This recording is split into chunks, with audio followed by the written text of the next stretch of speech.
Hello, it's me again, Burkhard Mackinson, the chair of the Department of Anesthesiology and Pain Medicine here at the University of Washington in Seattle. Today I'm back to announce the next iteration of our newsletter. This is what we call the Spring Newsletter that has a number of updates in terms of big events in the department and achievements of faculty and news that are newsworthy.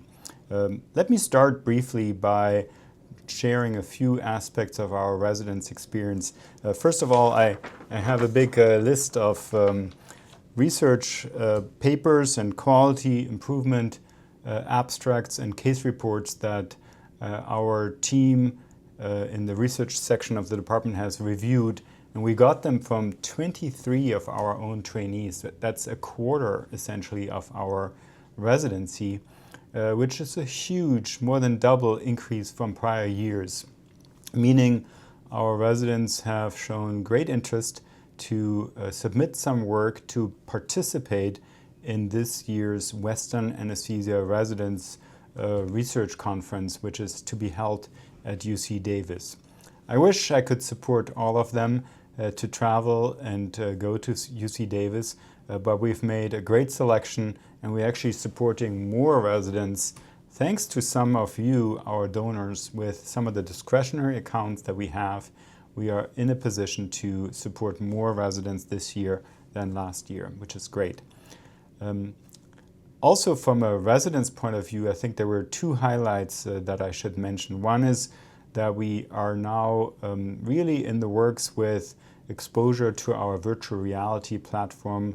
That's all part of our partnership with Vantari VR, a Seattle-based company. And we had John Mitchell come visit as a visiting professor and Grand Round speaker. He introduced more information about Vantari's capability, and actually, with the help of our vice chair education and others in the department, conducted a real-time research with our residents. That was fantastic. Also, from a residence point of view, we had our first inaugural Hornbein celebration event. And what I mean by that is that due to, again, the generosity of many of our donors, we've been able to put together this Hornbein celebration fund where we now on a regular basis, meaning once a year, can have a visiting professor come and spend time with our trainees. This year, in early March, we had the pleasure of welcoming Dr. Michael Grocott from the UK. He came from the University in Southampton, and he probably was one of the best possible, if not the best possible choice for a first lecturer. What he shared with us were both memories that he had with Dr. Hornbein, Tom Hornbein, who was a prior chair of the department and also one of the most famous mountaineers this country has ever seen. But really in a meaningful way, Dr. Grocott has conducted, planned, and really done two major research projects that led him all the way up to Mount Everest. And he shared his research, he shared aspects of the complex planning of that research, but then also memories that he has in the mountaineering community and specifically with Dr. Hornbein. He also spent time with the residents in a fireside chat and during a journal club that we were able to organize. So all in all, a great opportunity for our trainees to celebrate our former chair, but also learn from Dr. Grocott. Next, I'm going to move on by sharing another highlight for the department, in that we now have a second endowed chair position in the department. Endowed chair just means that we now have another endowment that has reached the level of a chair, which is ready to support a researcher or a person in the department for their non-clinical time or support the work of a faculty. In this case, it is the Laura Cheney Endowed Chair in Patient Safety, which has made possible due to the generosity of Dr. Fred Cheney, a former chair of the department, as well as his wife Pi. they have given generously over the years, first making it into a Laura Cheney professorship, and now due to additional giving by the couple, we have reached the level of an endowed chair. And I'm pleased to announce that we now have identified a holder for this new chair, and that's Dr. Andrea Vannucci, who just recently joined us as a new Vice Chair for Quality and Safety. I don't think we could have a better inaugural holder for the endowed chair, in that Dr. Vannucci has previously been Vice Chair for Quality and Safety both at the University of Mississippi as well as in Iowa.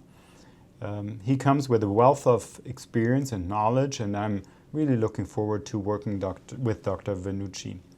I can also share that Dr. Cheney is in great health and is planning to actually come to campus.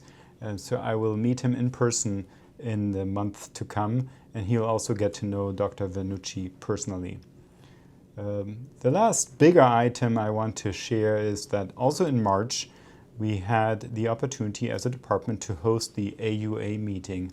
AUA stands for the Association of University Anesthesiologists, a highly important, smaller society that has really given opportunity to highlight research, but also other accomplishments in education and other avenues of our specialty.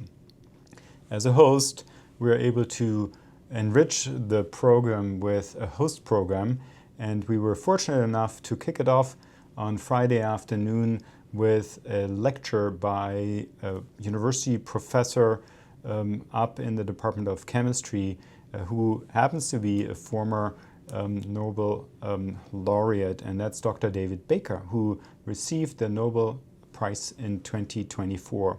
He talked to us about the design of new protein function using deep learning, and it was a fantastic insight into his work that was awarded with the Nobel Prize again in 24. What we also were able to do is add from our own department with no less than Dr. Phil Morgan, who gave a fantastic lecture on devastating outcomes that have been noted in children following anesthetic exposure. And he specifically talked about the role of mitochondria and complex 1 in these children of Venezuelan descent and ancestry. The second lecture as part of the host program was given by Dr. Heidi van Rooyen, who talked about the art of healing and the poetic inquiry and creative methodologies in medicine, essentially talking about the potential of the arts and perhaps music and poetry to support us in healing as physicians and member of the healthcare team. Again, what a wonderful opportunity to have the AUA on campus. All the conference and lectures were held up on Upper Campus in the hub. The attendees were housed in a nearby hotel and walked across campus during the peak of the cherry blossom time. We had the sun out. It was wonderful. This all culminated also with an evening reception at the Burke Museum, again on campus. So all in all, a great opportunity for our department to display our own research in posters and abstracts, as well as have a community of scientific and academic anesthesiologists come to town. Lastly, I want to encourage you to mark your calendars for the upcoming Bonica lecture, again an annual event. This year it is going to be on June 2nd, and we're going to have Dr. Chad Brummett come from the University of Michigan. He's a professor of anesthesiology there, a pain research expert who will enlighten us with a lecture on Tuesday night and then followed by a grand rounds lecture the next morning. Again, June 2nd, please mark your calendars. And now let me conclude by saying I think we are really fortunate to now have this newsletter as a ability to communicate with you. Please let us know what you like or what we can even improve. We'd love to hear from you. That's why we're doing this work, and hopefully you enjoy reading what you see in this spring edition. Thank you for listening, and have a great spring and summer.